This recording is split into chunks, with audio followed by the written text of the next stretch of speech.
press conference. For stills photographers, please no flash, because it upsets the guys on here that are trying to work. And for those asking the questions, if you would please indicate who you are and whom you represent, which paper or country you represent before you ask your question. We will try and get through as many questions as we possibly can in the time available, so your microphone will be taken from you as soon as you've asked your question so that we can then pass things on to the other people. If I can have some lights in the room, because otherwise I shan't see where anybody is. Oh, gosh. Right. I know we have a question lined up on this side. Could I just, now, for the benefit of anybody, I'm being presumptive here, there may be those of you who don't know which of these good gentlemen is which. So from on my left, on the far side, Mr. Neil Aspinall. Next to him is George Martin. Next to him is Jeff Lynne. Next to him is Derek Taylor, which of course leaves Rupert Perry on this end. So now you know who they all are. Can I ask the first questioner? Thank you. Hi, I'm Lynne, Radio 3 from Holland. We're broadcasting live today from Abbey Road, Studio 2. And I have a question for Mr. Lynne. How difficult was it to follow into the footsteps of Mr. Martin as a producer? Actually, extremely difficult, because George happens to be my favourite producer of all time. Ah. So it was a tricky one, yeah. Okay, that's a short answer. Next, is someone here, is there? Yeah, goodness me, don't tell me we're struggling for questions so early. Right, there's a lady here. Hi, my name is... Will you just wait for the microphone, otherwise you won't be heard. Hello, my name is Anna Boutou. I come from Greece, Artena Television. I want to tell you that I'm 42 years old, so it's natural that I was in love with all four Beatles when I was a teenager. Now, I love the anti-war message that the Beatles relay. Is there any such message today in the new album? How the Beatles feel today? Who feels competent to answer that one? Derek, why don't you have a try? To me, the message today is as it ever was. Ideally, peace on earth and goodwill to all men and women. Another question, please. There's a gentleman here. Mr. Hall. Willie Morgan, Supergold Radio UK, addressed to my good friend and former colleague Jeff Lynne. During the years of the 70s, Jeff, when we worked together, me as your record plugger with all the ELO product, can I ask you today, do you feel as proud as the day you became a father for the first time with the release of a Beatles project? I always know you always wanted to be a Beatle. Well, you know, I don't think it's like having a child or anything, but it's been a long labour of love, if you like, and it's actually more than a dream come true, I suppose, because you know they broke up 25 years ago, so I never dreamed there would be a chance of doing that kind of thing, and so it's been fantastic, and I'm very thrilled with it. Thank you, gentlemen here. If you would raise your hands if you want to ask a question, we can get the microphones to you. Jason Beresford from TV Asahi, Japanese television company. Question for Derek Taylor. Where are the Beatles today, just out of interest? They are all at home, as far as I know. And everywhere else but here, I would say, with the single getting the airplay it is doing. Question over Hello, my name is Alberto Dentice. I work for Italian magazine called Espresso. I just want to ask you, Mr. George Martin, why this last production has been made by Jeff Lynne? Well, how it came to, why they made this choice, and how will you feel on hearing this last piece of the Beatles story produced by someone else? Well, first of all, I think it's a great record. I think it's a super song. I like the way the harmonies move. I like the lyrics. I like what the boys do on it tremendously. Very powerful. Jeff, I think, has done a very good job, and I having heard it now, I wish I produced it. But because if anything, it would give me 30 number ones instead of 29, and I'd like to have that nice round number. But I didn't, because I was too damn busy anyway doing the anthology, because I've been working on that all year. And if I had to choose between doing a single or the anthology, obviously the anthology is a bigger one. But as I say, good luck to Jeff. I think he did a very, very good job. Thank you. Gentleman down here. Enrique Evans, the Zero Radio Station, Santiago de Chile, to Neil Aspinall. I would like to hear something as a fan, not just as an account partner of Beatles, because in that anthology you have music from the early 60s, from Hamburg, and you were there, and now the mid-90s, you were there. So I would like to hear of you about the music as a fan of the Beatles. Me as a fan of the Beatles? I suppose. Yeah, I think the music's great. I always did, right? From the very first time I saw them when they got back from Hamburg, right? That's it, you know, I think the music is fantastic music. Thank you. Gentleman in front.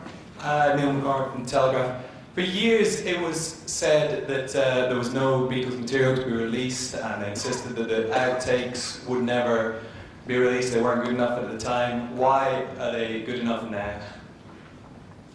Who's going to take that one? George? Are you going to do that? Do it, sorry. Well, you can do it. I was starting off by trying not to be too glib and saying that the music is an art form just as words are, literature.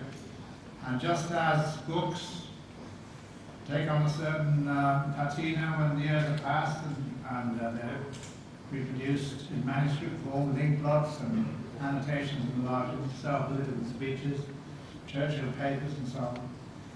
So, stuff that wasn't so perfect or it didn't have that tightness that you would need for a single in the 60s. You can do all kinds of things now. Now that the Beatles are famous and those songs are famous, it's fascinating to hear what went on before that final mix, or the chosen mix, was released. That's my version of it, is that right? Well, yes, I think so. I think all the years that I produced the Beatles from 1962 onwards, my aim was to present them as best they possibly could. And every track we did, we took a great deal of care of it, and we said, this has got to be absolutely the best. And we rejected anything that wasn't 100%. In that way, looking back on it, this past year I've listened to every song we ever did, every take of every song, every track of every take. And when you get into that kind of minute kind of examination, you realise, first of all, you're reliving history, and you're reliving your own life as well. But also you realise that maybe I wasn't right.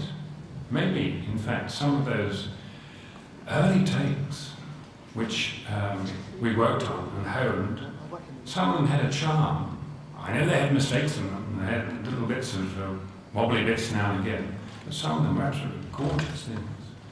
And listening to them again, I've been enthralled to realise what we had there. And so I thought, well, let's present to the people what we did. And in the raw, it's warts and all, got mistakes there, and you've got funny little things happening, but it's honest, and it's what we did. And you hear us talking, you hear the boys commenting, you hear them breaking down, and so on. We are a fly on the wall listening to the Beatles. And I think it's interesting, and I think most people are ready for it now. They wouldn't have been ready for it in 1970 or 1980. But now that all that time has gone past, we can be reflective about it. We can look back on a bit of history. And I think this is what we're doing now. Anyone else want to comment on that? Well, gentleman down here somewhere. Richard Wilkins, Channel 9 Australia. Question for Jeff Lynne. Mr. Lynne, what form did the original version of the song take, and how difficult was it just pulling it all together? The original tape was a cassette, actually, of John playing his piano.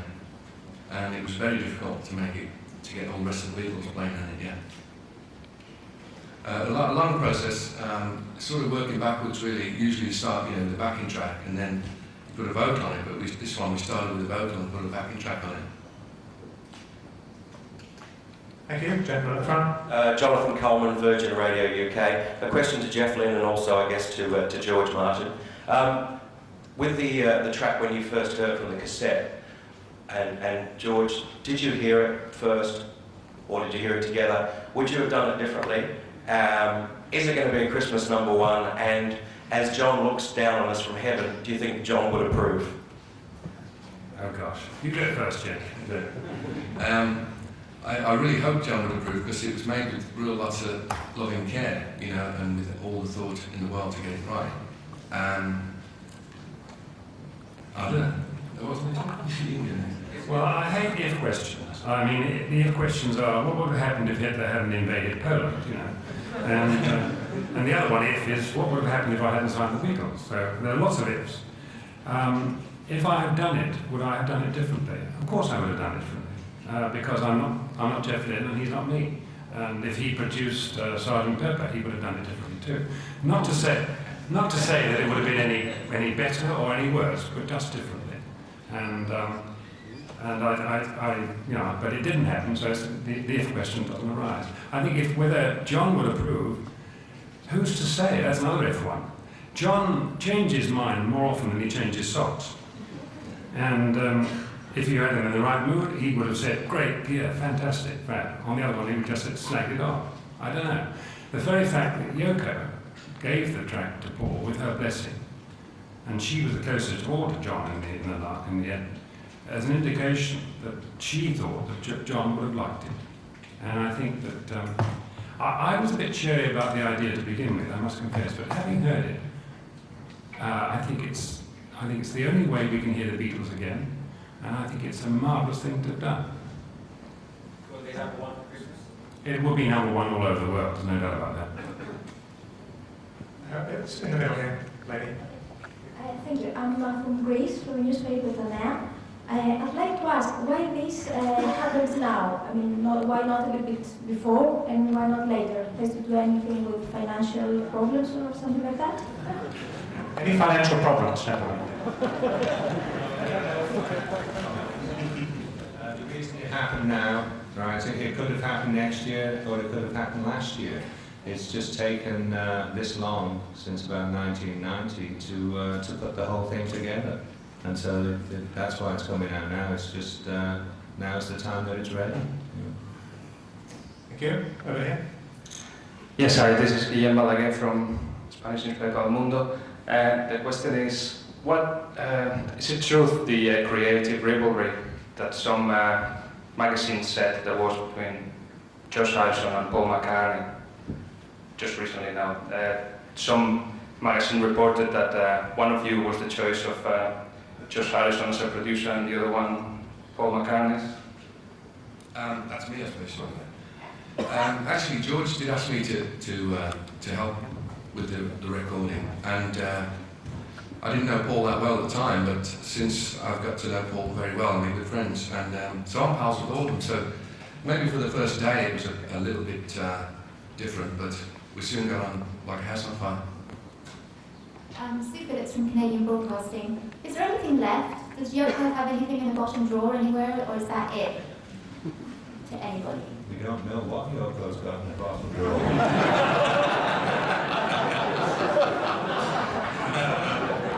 I think that's that one. Over here, gentlemen. Hello, Jimmy Apudurai from Pickle Magazine, Singapore. Are there any more surprises from the old Beatles tapes? This for George Martin and Derek Taylor. Well, George is working now on the second and third double CD, so he should really answer the question, because he knows the archive pretty well by now, I should think, George. First time round and second time round. So are there any surprises left after this? Any surprises? Yeah. Well, you've got some surprises coming up in the other two parts of the trilogy, because you've got double album coming out. 2 double albums coming out during the course of next year. So all is not quite revealed yet. Gentlemen. Don Murray, CBC. I was struck by the security at the door and by commitments not to film this or that. You gentlemen are marketing pop records. Don't you think you're taking yourself a bit too seriously here? You're not exactly unveiling the secret of Rosetta Stone.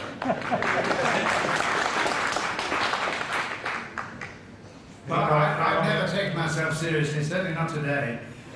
But I dare say there has to be some kind of order, and I don't know. I can't answer for anybody else, but I'm certainly not taking myself seriously. Mr. Martin, do you think we're taking this too seriously? I can't hear this. You think you're taking it too seriously? I take everything seriously, especially my own life. No, I don't even take it too seriously. You know, it's not Bosnia, is it? But it's important because you know, people do like Beatle music and people do get entertained. When you add up the amount of joy that those four Beatles have given the world every day of every month of every year since 1962, that I think you can take seriously. I think it's great.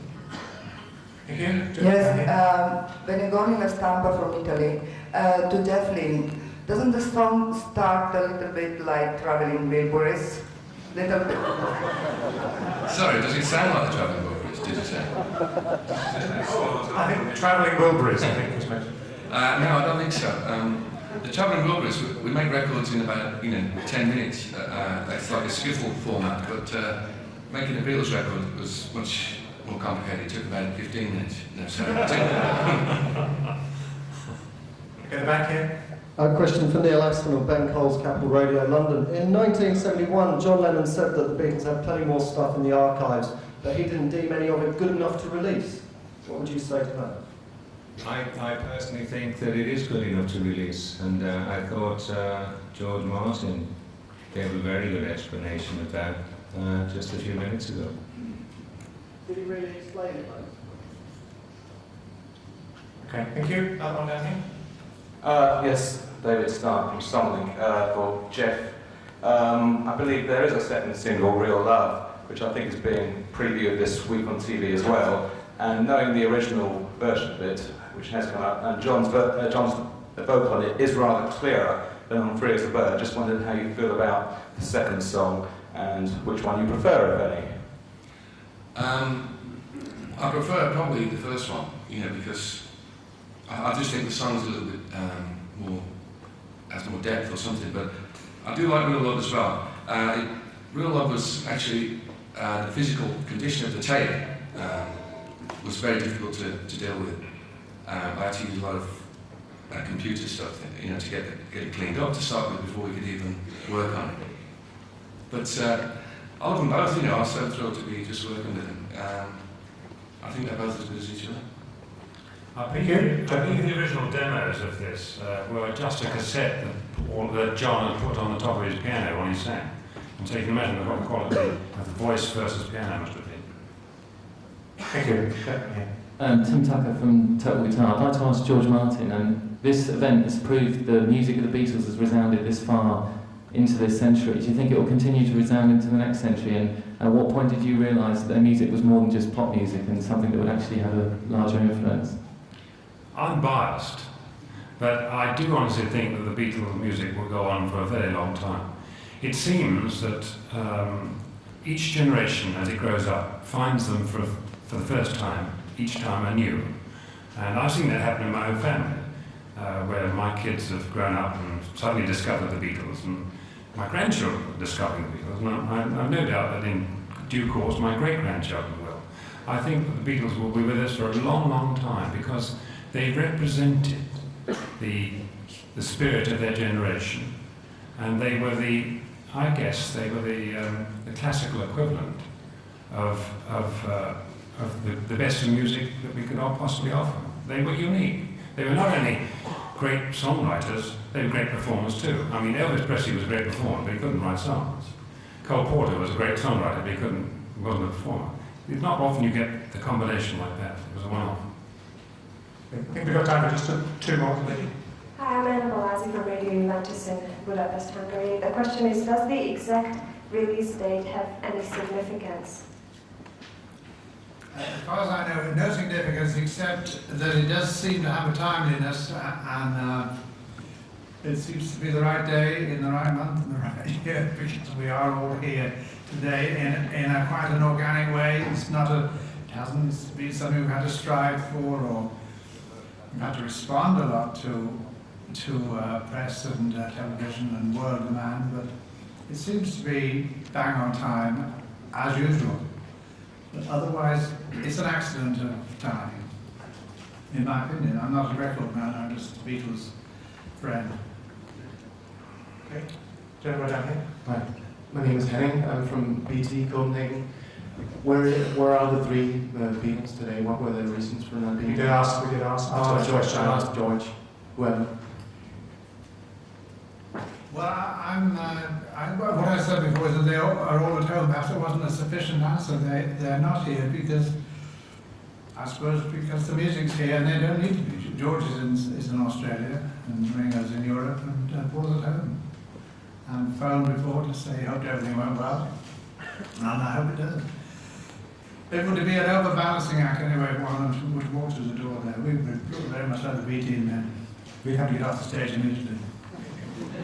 And a final question from the gentleman in front. In two parts, really. David Lister of The Independent. Can I ask Neil Aspinall how it feels to give what I believe is the first press conference he's ever given, and why he has shunned publicity, as they say, for 35 years? And then, very briefly after that, could I ask George Martin to place Free as a Bird within the Beatles catalogue, and would he have recommended it as a single in the 60s? It feels rather strange, actually, to be sitting up here.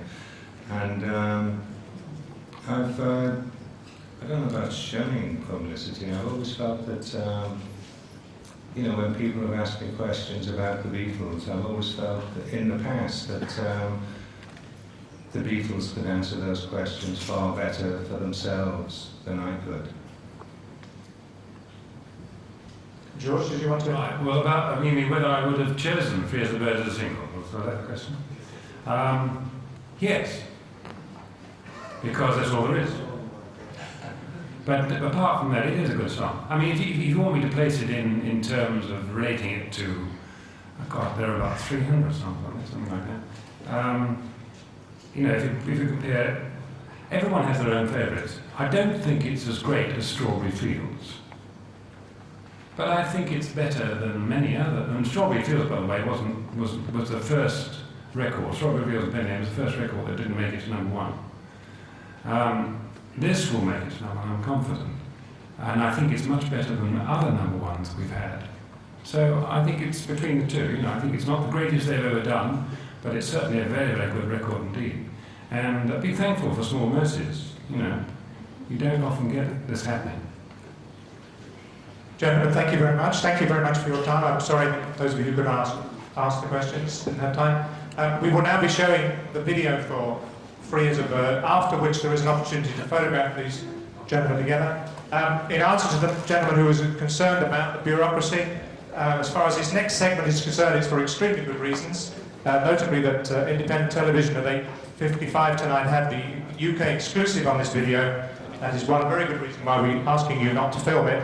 Could I therefore please ask the moving cameras to cease and ask you to take your cameras off the rostrum so that we may show the video. Thank you very much.